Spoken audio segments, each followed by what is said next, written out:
Sahabat Sonora, selamat pagi, salam jumpa untuk Anda semua dimanapun Anda beraktivitas, sahabat-sahabat di Sonora Network. Salam jumpa di Sales Mastery and CEO Director Update with Eloy Zaluku, the one and only Theocentric Motivator, Sales Trainer and Performance Consultant dari Capstone Group. Dan tentunya Pak Eloy sudah bersama kita dong pagi hari ini. Pagi Pak Eloy. Selamat pagi Mbak Siska, selamat pagi pendengar ya, sahabat Sonora di seluruh tanah air. Dan hari ini kita akan kembali menginspirasi Indonesia ya Mbak Siska ya. Ya tentunya. Dan ngomong-ngomong level kebahagiaannya Pak Eloy di angka berapa nih pagi ini? 9,7. Wow. Itu kurangnya di mana ya? Kurang 0 sekian persen ya? Nanti kalau udah beres acara langsung 10 ya. 10 ya. Dan tinggi sekali hari ini karena kita kedatangan tamu spesial. Ya, tamu spesial. Tapi sebelum kita memperkenalkan tamu spesial kita, Mbak Siska, minggu lalu kita sudah berbicara mengenai closing techniques ya. Dan kita berharap sih ya teman-teman para sales di seluruh tanah air bisa capai targetnya di bulan ini ya. Amin ya.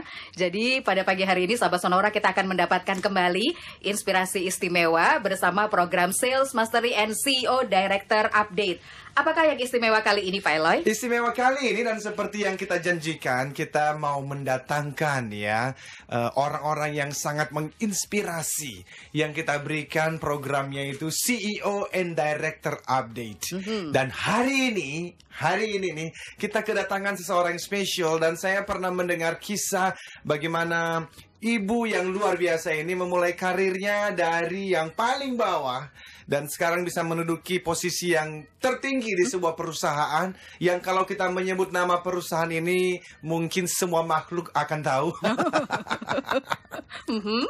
Dan sebetulnya pertemuan dengan ibu itu belum lama Mbak Siska, sekitar 3 atau 4 bulan yang lalu ketika saya diberikan kesempatan memberikan sharing pelatihan di perusahaan yang beliau pimpin. Dan minggu lalu, tepatnya hari Sabtu, juga ketemu lagi di dalam launching dari TV, stasiun TV yang sebetulnya bukan pemain baru lah di industri TV, tetapi ada satu brand baru di pertelevisian Indonesia. Dan itu yang kita mau bahas hari ini. Jadi sahabat Sonora silakan nanti kalau mau ikut berpartisipasi, silakan memberikan komentar, boleh lewat SMS, boleh lewat Twitter, boleh juga telepon ya Mbak Siska. Iya. Di nomor telepon berapa Mbak Siska? 0216337778. Dan langsung saja kita jumpai Ibu Maria Goretti Limi atau panggilan sayangnya Ibu Limi. Ya. Beliau adalah CEO dari Raja Wali TV atau RTV. Selamat pagi Bu Limi. Selamat pagi Mbak Siska, selamat pagi Pak Eloy. Selamat pagi Ibu. Thank you loh Ibu mau datang ini ya. Sama-sama. Ya, jadi sekarang yang cantik ada 2 ya Pak Eloy ya. Tidak cuma 1. Dan sebelum Ibu Limi dulu menjadi sebagai President Director dari RTV, sebelumnya sebagai Sales and Marketing Director dari Viva Media Group ya Ibu ya, yang ikut menangani TV One, Antv, dan tentu saja berbagai macam media lain lagi yang nanti silakan Ibu boleh menceritakan pengalaman sebelumnya. Jadi silakan Ibu mungkin bisa berbagi inspirasi dengan sahabat Sonora. Seperti apa sih Ibu perjalanan karir Ibu bisa seperti hari ini? Nggak tiba-tiba dong seperti ini ya Bu ya. Betul. Seperti apa Bu perjalanan karirnya? Saya sebetulnya mulainya dari level paling bawah ya di industri TV ini. Sebagai AE pada saat itu di tahun 91 di Televisi Pendidikan Indonesia. Kemudian keluar di tahun 95. Dan apa saja saya kerjakan pada saat itu ingin coba buka usaha, punya toko kelontong, kemudian pada saat itu belum ada minimarket seperti sekarang ini. Pada saat krisis, kemudian saya melihat bahwa di luar negeri itu ada convenience store. Saya buka convenience store. Kemudian saya sempat pada saat susah, saya jadi pedagang teh botol. Saya ngangkat-ngangkat sendiri. Karena saya mesti ngirit ya, kalau bayar pegawai kan agak susah. Teh botol itu dulu 1 krat itu untungnya hanya 500 perak gitu. Dan saya pernah nyetir truk. Pantesan ya agak macet juga. Biasa ya. Pada saat susah Kemudian karena krisis, saya itu nyetir dari Pontianak ke Sarawak 9 jam. Jadi saya jadi sales door to door di Sarawak, di Kuching. Nah itu saya jalankan untuk hidup lah. Saya hanya melihat pada saat itu karena krisis, dolar mahal, di sini terjadi kerusuhan. Saya pikir bagaimana caranya saya harus hidup. Dan di situ saya melihat bahwa dari Pontianak lebih mudah ke Malaysia, ke Sarawak. Jadi bawa aja apa yang bisa kita jualan, dari mie instan, dari pulpen, dari kemudian kertas fax yang gulungan. Nah, itu saya door to door. Apa saja yang mereka pesan, saya bilang ada. Terus kemudian saya ke Jakarta, saya pesan di Mangga 2. Habis itu nanti saya kirim ke Pontianak, ya saya nyetir lagi gitu. Sampai kalau nggak salah pernah juga hampir berantem dengan pernah ada kasusnya apa sih, Bu? Oh ya, waktu saya punya toko kelontong. Ya biasalah preman, ya namanya preman pasar, suka malak. Ya jadi bikin saya kesel. Nah saking keselnya ya saya kasih botol, saya lempar aja ke kepalanya. Saya udah bilang jangan suka malak. Kalau malak toko saya jadi sepi. Nah karena berantemnya udah ini gede ya, jalanan sudah macet, terus saya diangkut sama polisi, sama premannya, dibawa ke kantor polisi. Ini tamu kita sebenarnya siapa, Pak Elo ya? Luar biasa. Makanya waktu pertama kali saya mendengarkan cerita ini, langsung dalam hati saya mesti sharing di Sonora. Jadi sahabat Sonora, yang kita lihat ini adalah sosok yang tidak langsung muncul di tingkat yang tinggi ini ya, sebagai presiden director, memulai dari yang paling bawah sekali ya Bu ya, selling door to door ya, nyupir sendiri, truk lagi loh ya, truk loh, dan sampai akhirnya harus ribut dengan preman pasar. Itu gimana ceritanya kemudian sampai akhirnya kembali ke jalan yang benar, Bu? Iya. Setelah peristiwa berantem dengan preman itu, dan ayah saya melihat bahwa saya karakternya sangat keras, dan di pasar itu saya nggak mau terima orang macam-macam, pungutan liar segala macam. Biasa orang tuh kan selalu ada yang bilang dapat surat dia keluar dari penjara minta sumbangan ini itu. Saya nggak mau kasih biasanya. Nah tapi biasalah mereka bilang ya sudah dikasih berapa aja, yang penting dikasih. Ya waktu itu saya kasih 500. Terus dia bilang, oh ini jadi harga diri saya dihargain dengan 500. Saya tarik lagi 500-nya. Saya bilang kamu nggak punya harga diri, makanya minta uang sama saya. Masih mending saya kasih 500. Nah karena kamu bilang begitu, nggak jadi 500-nya saya kasih, saya ambil balik. Nah ayah saya tuh khawatir sama saya. Akhirnya ayah saya bilang, sudah coba kerja lagi lah katanya. Nah pada saat itu kebetulan Trans TV lagi buka lowongan. Nah saya ketemu teman lama yang bekas di TPI, ditawarin untuk masuk. Ya saya masuk mulai lagi dari level yang paling bawah tahun 2001. Jadi dari AE lagi. Itu. Iya. Lantas bagaimana karakter seperti itu bisa juga cocok di tempat yang akhirnya jalan yang benar tadi loh? Ya, sebetulnya begini, saya orangnya sebetulnya gampang ya diajak kompromi asal sesuai dengan aturan. Dan saya kan orangnya maunya kita ikutin aturan lah, normal lah. Dan saya tipikal orang yang sebetulnya patuh sama aturan. Jadi buat saya di lingkungan kerja nggak ada masalah. Saya terbiasa datang tepat waktu, dan saya bekerja berdasarkan tanggung jawab yang diberikan gitu. Karena saya terbiasa hidup disiplin gitu. Mungkin itu salah satu kunci suksesnya ya Pak ya. Jadi pertanyaan kita berikutnya adalah, kalau Ibu lihat ya ke belakang dari tahun berapa tuh, 91 di Jakarta 91. Ya Bu ya, account eksekutif ya, dan sampai seperti sekarang ini. Kalau dirangkum kira-kira key success factor-nya apa sih Bu? Kunci kesuksesan Ibu.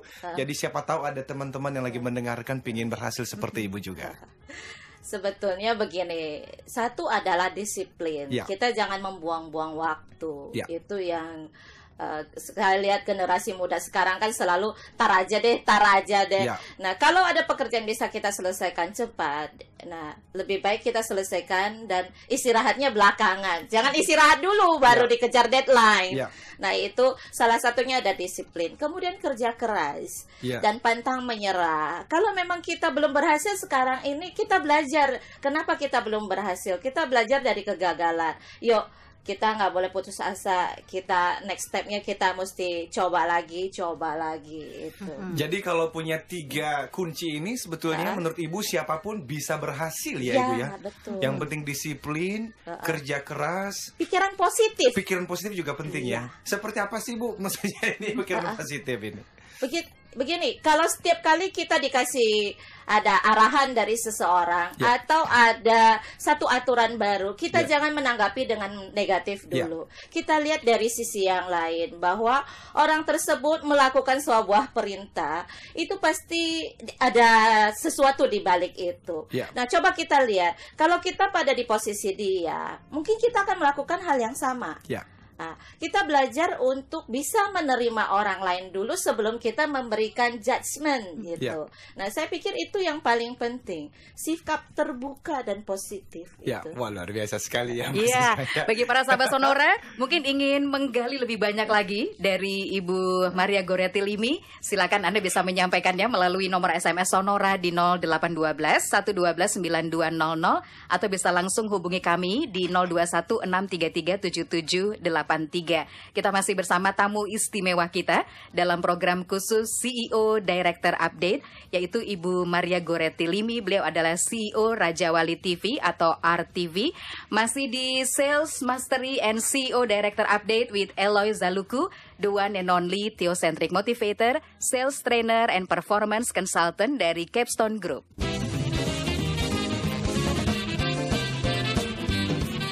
Stay tuned with us, Sonora Network.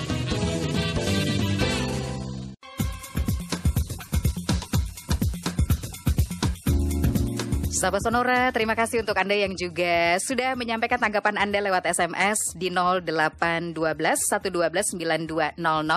Masih di Sales Mastery and CEO Director Update with Eloy Zaluku, the one and only Theocentric Motivator, Sales Trainer and Performance Consultant dari Capstone Group. Dengan tamu istimewa kita, beliau adalah CEO Raja Wali TV atau RTV, Ibu Maria Goretti Limi. Dan kalau Anda mau menyampaikan tanggapan, masih terus kami tunggu di 0812 112 9200 atau 021 633 7783. Dengan kesibukan seperti sekarang ini, kalau Pak Elon melihatnya gimana nih Pak? Luar biasa. Jadi sahabat Sonora, nanti kita simpan dulu pertanyaan di segmen yang ketiga ya Mbak Siska ya, karena kita mau menggali lebih dalam lagi. Ibu, kalau bisa cerita lebih detail lagi dong Bu, itu sampai tadi kan kita udah sampai tuh yang dengan preman ya. Tapi kemudian Ibu mulai di industri pertelevisian itu. Kembali lagi ke Jakarta tahun berapa Ibu? Dan sampai sekarang boleh sedikit lebih detail lagi seperti apa Ibu? Sebetulnya begini, saya mulai lagi bekerja itu masuk ke industri TV tahun 2001. Saya ingat pada saat bulan September saya bergabung dengan Trans TV. Dan saya mulai lagi jadi AE. Iya. Nah, dari situ 2,5 tahun saya di Trans. Dulu di Trans itu belum seperti sekarang. Kita masih di bedeng sampai melakukan siaran percobaan. Dan waktu itu belum ada komersial, tapi kita butuh uang. Bagaimana caranya membiayai program. Akhirnya bos saya bilang, bisa nggak dapat 250 juta aja, soalnya ini mau mengcover cost-nya kuis.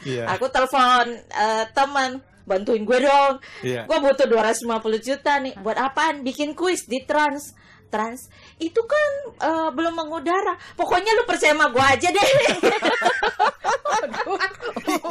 Bener. Gue jaminannya, saya bilang gitu. Ya udah deh, ikut deh gitu, daripada dicerewetin. Saya mulai dari situ. Padahal sebetulnya siaran percobaan itu belum komersial, tapi karena kita butuh uang untuk membiayai. Nah, 2,5 tahun saya di Trans, kemudian saya ketemu anaknya bekas menteri Abdul Latif, Mbak Dina Latif untuk coba membantu LaTV, dan di situ saya 8 bulan. Saya 8 bulan, saya pikir komitmen saya sudah selesai. Akhirnya saya mau mencoba usaha sendiri lagi. Saya ingin jual program yang kebetulan pada saat itu sudah mulai muncul TV-TV lokal. Nah, saya ngelihat TV-TV lokal ini bisa digarap. Nah, pada saat saya mau menjual program buat TV lokal itu, tiba-tiba saya ketemu dengan Pak Sutanto Hartono, managing directornya RCTI pada saat itu. Kemudian beliau bilang, kamu daripada usaha gitu, kamu ikut saya aja deh, kamu ngurusin konten, katanya. Kemudian saya diperkenalkan dengan Pak Haritanu. Ternyata Pak Haritanu bilang, kamu bantuin saya ngurusin Sindo deh. Ya, jadi 2 tahun saya di Sindo, awalnya sebagai staf khususnya Pak HT, kemudian jadi wakil direktur sales dan marketing selama 2 tahun. Kemudian kebetulan pada saat itu Bakri akan mengakuisisi LaTV. Saya ditanya apakah mau balik. Nah, di situ karena saya sudah tahu sedikit banyak tahu tentang keadaan LaTV. Nah, pada saat itu ya sudah saya ikut gabung lagi. Nah, di situ kita ingin merubah TV itu menjadi TV News. Nah, pada saat itu belum ada nama TV One. Nah, TV One itu setelah dengan berembuk, ya kan, dengan segala macam. TV One itu dulunya ada filosofinya. One itu nol, O-nya itu sebetulnya bola, seperti bola. N itu news. Jadi I-nya itu sebenarnya entertainment. Dulunya awalnya bicaranya seperti itu. Jadi karena memang TV ini fokusnya kepada tadi bola itu sebetulnya lambang dari sport. Jadi makanya TV One itu menjadi TV sport dan news. Nah, setahun di TV One ternyata waktu itu Bakri berniat untuk mengambil alih Antv kembali karena kan tadinya partneran sama Star TV. Nah, saya dipinjamkan ke dalam untuk membenahi sales dan marketingnya selama setahun. Masalah konsolidasi ya, masa transisi. Jadi saya dulu tuh berangkat di TV One juga, di Antv juga. Kemudian dari grup Bakri, grup Viva itu bikin satu portal. Awalnya namanya Viva News. Nah, saya diminta juga buat menghandle salesnya. Luar biasa. Ini keliling terus ternyata ya. Dan sampai sekarang kok bisa ada di RTV, Bu, yang dulunya ini B-Channel ya, Bu, ya, dan sekarang jadi RTV. Kenapa kok bisa tiba di sini ya, Bu? Gimana ceritanya? Ini sebetulnya ceritanya sudah dari 4 tahun yang lalu. Baru kesampaiannya sekarang gitu. Kalau boleh tahu dari begitu banyak media yang pernah Ibu geluti ya semuanya, kalau sekarang ada di katakanlah yang baru gitu ya, RTV, sesuatu yang baru, apa yang membedakannya dari media yang lain yang selama ini sudah Ibu kenal? Begini, kalau di tempat lain mungkin general entertainment ataupun news ya memang punya karakteristik sendiri. Nah, di RTV ini kita kepingin bahwa membuat sebuah TV yang sifatnya general entertainment, fokusnya target audience-nya adalah family, tapi bagaimana caranya kita bisa memberikan tayangan yang positif dan edukatif gitu. Nah, memang sekarang ini di industri TV kan rating dan share itu jadi dewanya. Jadi basis orang buat klien untuk membeli bahwa saya mau sponsor di program ini, saya mau beli spot, pasang spot di program, suatu program basisnya adalah rating. Tapi kualitas program tidak diperhatikan.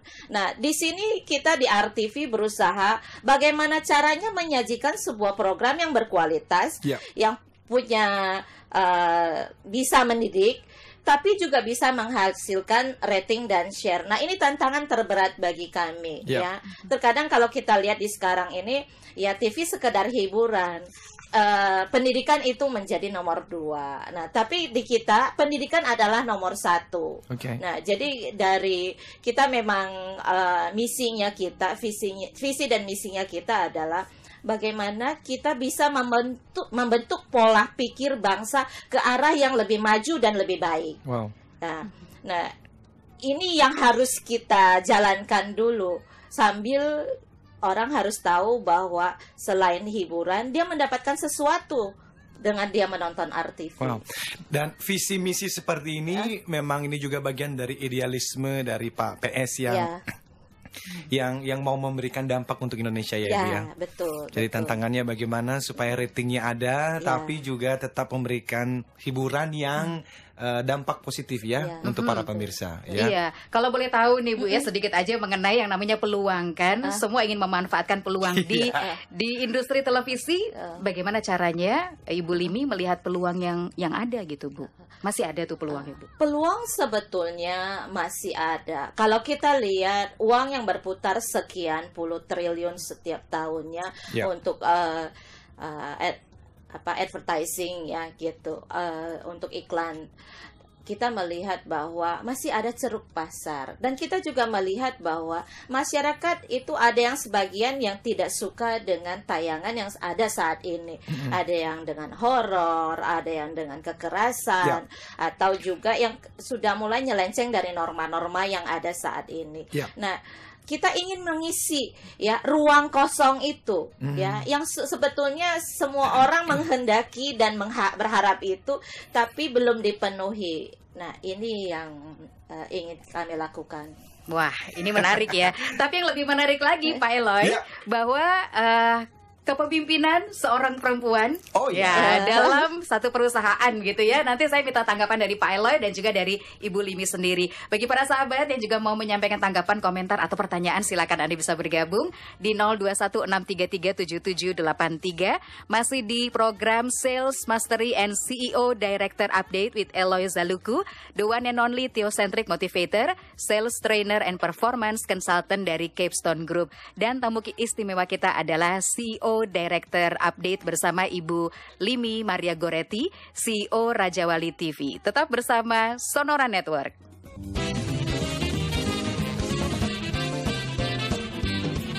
Stay tuned with us, Sonora Network.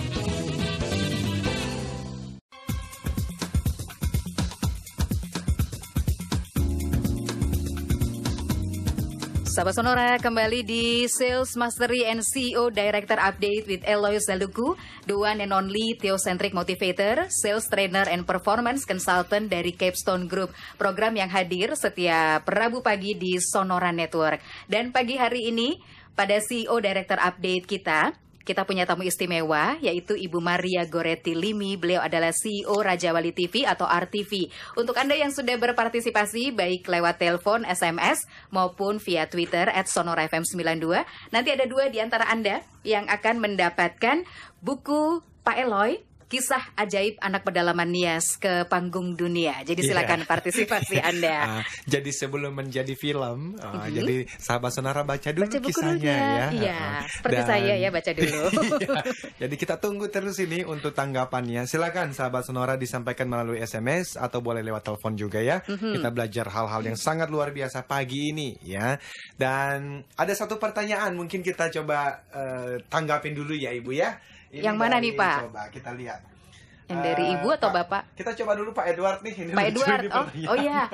Pagi Ibu Limi, saya Edward. Bagaimana Ibu membagi pekerjaan yang berasal dari bidang yang sama?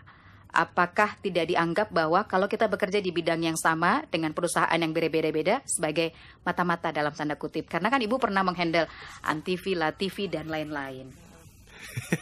Ayo gimana Bu? Lucu ini pertanyaan ini ya. Sebetulnya di dunia kerja ya, dimana kita menggeluti sebuah profesi dan dalam sebuah industri, itu satu hal yang lumrah buat saya, buat kita. Misalnya ada orang dari banking, dia pindah-pindahnya ya ke banking juga. Iya, betul. Karena ya spesialisasinya di situ. Demikian juga orang media, walaupun saya di TV, tapi juga di media cetak, di online, ya pindah-pindahnya ya ke situ-situ lagi. Industri yang sama Industri ya Bu ya. Dan sama. itu sesuatu yang wajar-wajar Ya, saja. Jadi betul. tidak harus dikatakan mata-mata ya.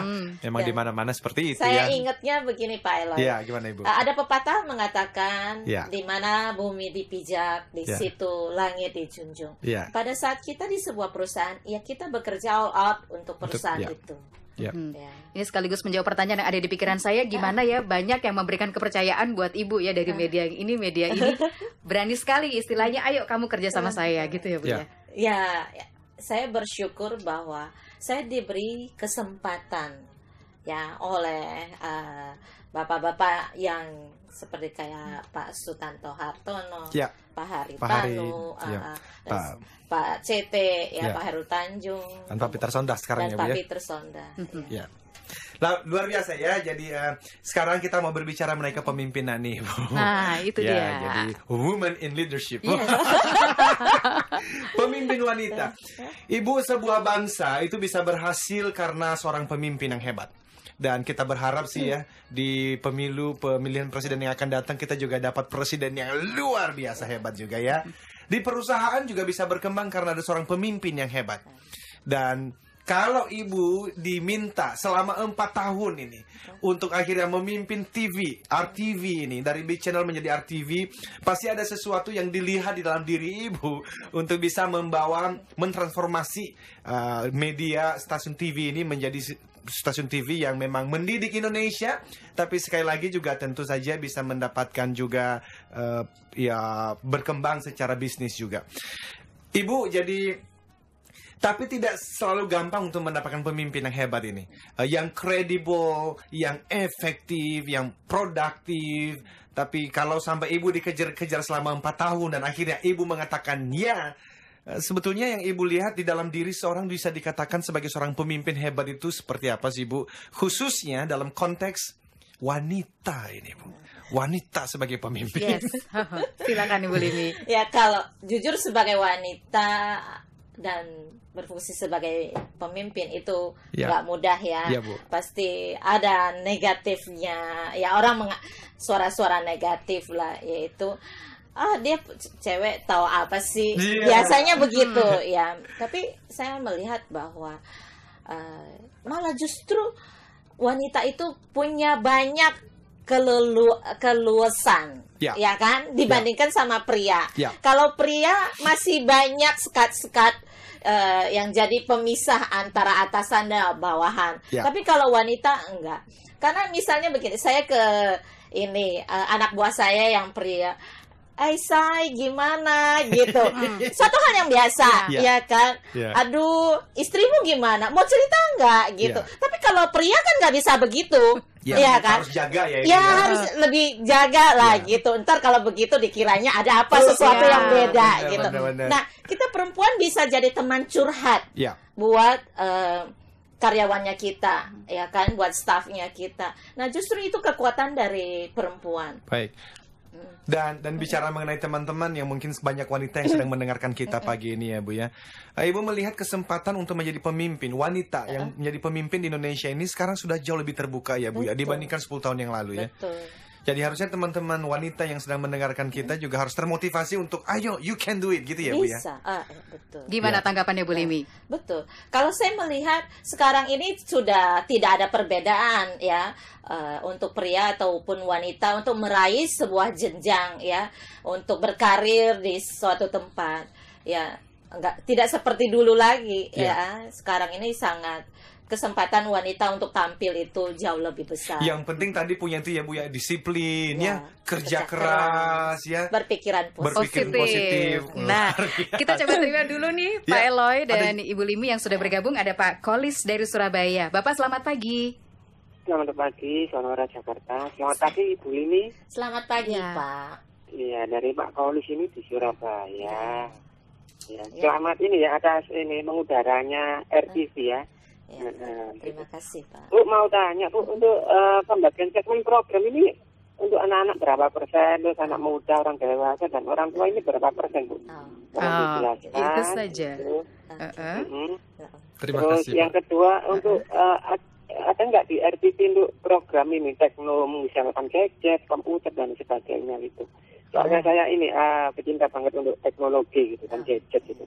Terus yang ketiga. Terus yang ketiga terakhir ini kapan ini ada launching di Surabaya ini? Iya, terima kasih Pak Kolis pertanyaannya. Yang terakhir, singkat saja ya Pak. Itu di Surabaya dirikan radio juga Bu. kalau di Surabaya itu iya.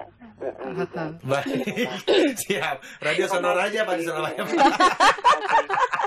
Iya, ini juga mewakili pertanyaan dari beberapa sahabat Sonora mengenai visi dan misi, karena banyak juga yang prihatin dengan tayangan televisi yang diwarnai dengan kekerasan, terutama ini untuk anak-anak yang masih sekolah. Nanti kita tanggapin juga termasuk pertanyaan dari Pak Kolis di Surabaya. Tetap bersama kami sahabat Sonora untuk Anda yang sudah menyampaikan tanggapan atau komentar. Nanti ada 2 di antara Anda yang akan mendapatkan buku dari Pak Eloy, Kisah Ajaib Anak Pedalaman Nias ke Panggung Dunia. Masih di Sales Mastery and CEO Director Update with Eloy Zaluku, the one and only Theocentric Motivator, Sales Trainer and Performance Consultant dari Capstone Group.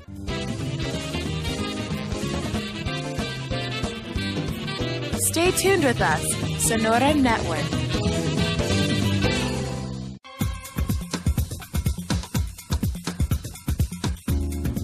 Sahabat Sonora, kembali di Sales Mastery and CEO Director Update with Eloy Zaluku, the one and only Theocentric Motivator, Sales Trainer and Performance Consultant dari Capstone Group, dengan tamu kita Ibu Limi. Beliau adalah CEO Raja Wali TV dan berbagi bersama kita pagi hari ini sejak pukul 7 tadi.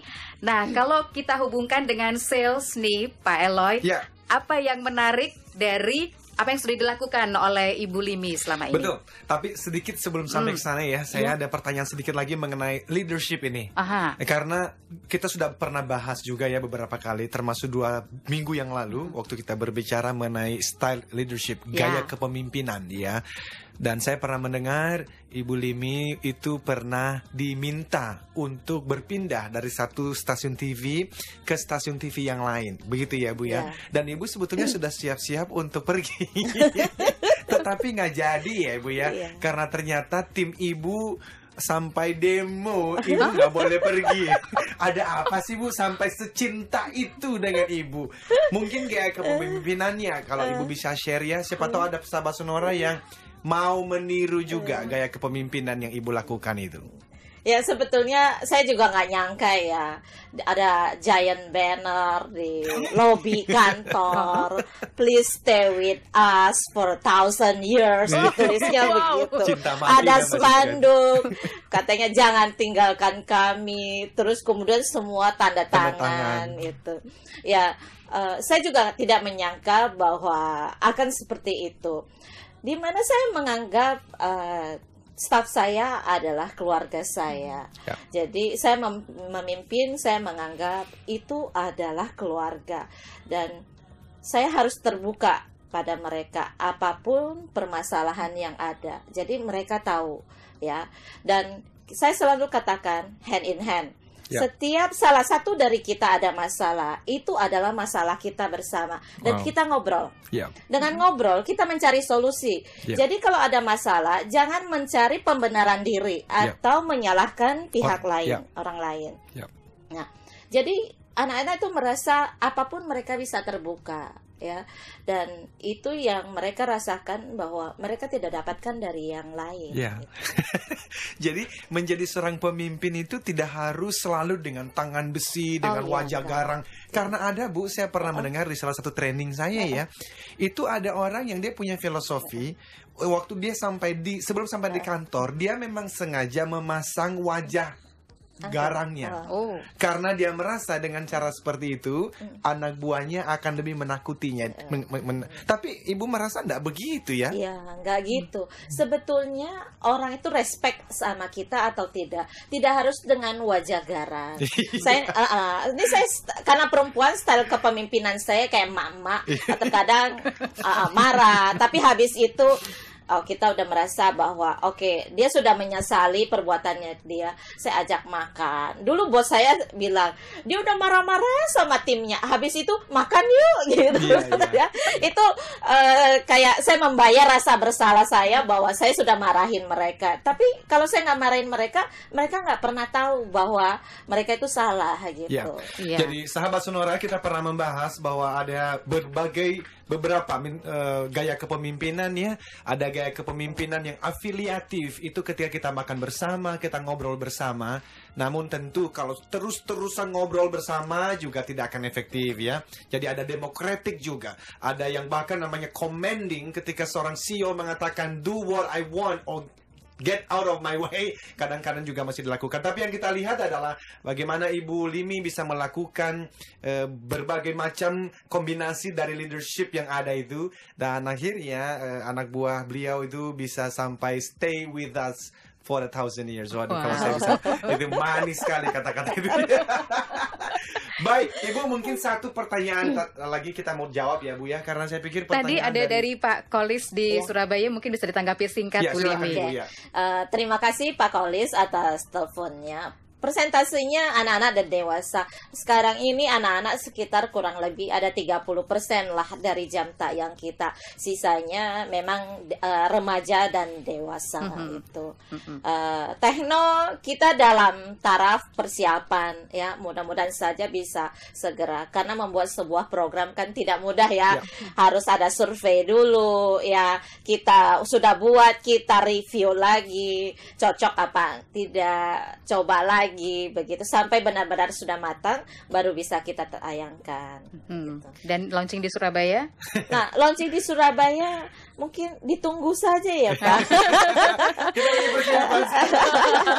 Ya, persiapan kan perlu waktu yang panjang. Baik, Ibu, sekarang kita masuk di segmen yang terakhir tentang sales mastery ya Bu ya.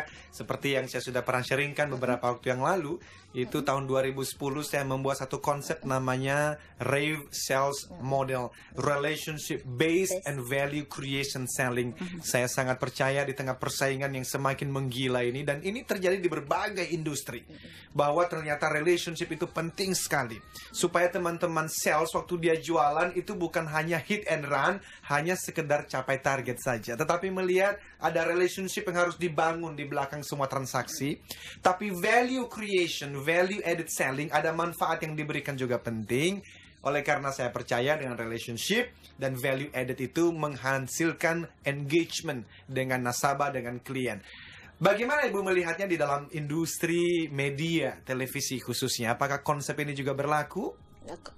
Terus terang, konsep ini sangat berlaku di industri media. Yes, Ibu. Yaitu di mana relationship itu sangat penting. Kalau dalam bahasa Mandarinnya, kenapa dikatakan kuansi ya? Kuansi itu relationship itu ya adalah base sebagai dasar utama untuk membangun sebuah jaringan penjualan, ya kan? Karena kita tidak bisa bahwa hanya jual kemudian mencapai target habis. Nah, membangun sebuah hubungan ya itu butuh proses dan tidak berhenti.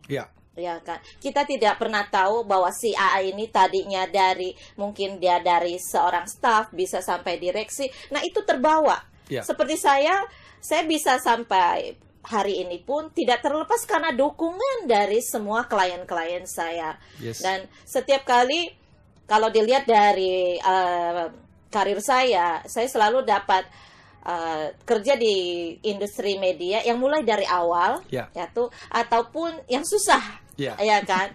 Nah, selalu saya pada saat saya masuk, yang saya coba lakukan adalah saya genjot uangnya dulu, yaitu dengan cara saya minta tolong teman-teman saya ini. Nah, teman-teman saya ini yang ya udah ada Bu Limi ya, kita bantu deh. Ada Bu Limi ya, kita bantu.